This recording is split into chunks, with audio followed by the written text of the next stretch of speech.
গ্রীষ্মকালে পিঁপড়েরা কাজ করে চলছিল। প্রতিদিন তাদের ঢিবিতে খাবার নিয়ে যাচ্ছিল। আর ঘাস ফড়িং গাইতে গাইতে রোদ মাখা আকাশে ঘুরছিল। তার বেহালায় গান বাজাচ্ছিল।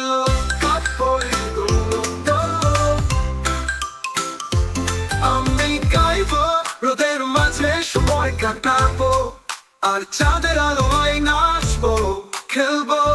শুরুতে লুকাবো পিঁপড়েরা কাজ করতেই করতেই চললো, কিন্তু ঘাস ফড়িং তা নিয়ে ভাবলো না।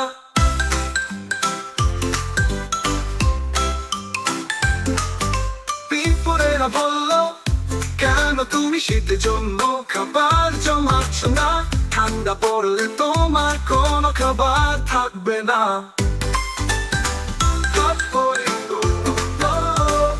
আমাদের উপরে সব সময় রোদ থাকবে, আর খেলার জন্য সব সময় সময় থাকবে থাকবে। সময় করালো এলো শীতকাল, আর বাতাস বয়ে আনলো ঠান্ডা শীতল পশ।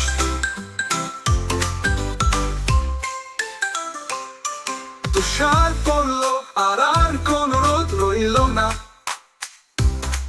তাই ঘাস ফড়িং গেল ঢিবির উপরে। দুঃখজনক বেহালা সুখ, আমি ঠান্ডায় জমে যাচ্ছি, ভিজে যাচ্ছি। আমি ক্ষুধার্ত, আমি দুঃখিত যে আমি দিনগুলো খেলাধুলায় নষ্ট করেছি। উপত্যকা এসে গেল পিঁপড়ের ঢিবির কাছে। সে ছিল ঠান্ডায় জমে যাওয়া, লজ্জিত আর বিষণ্ণ। কিন্তু পিঁপড়েরা বলল, তুমি স্বাগত। তারপর সে তাদের ধন্যবাদ দিল এবং আনন্দ পেল। আর ঘাস ফড়িং বলল, ভবিষ্যতের ঋতুতে কাজ আগে করবো, তারপর খেলবো।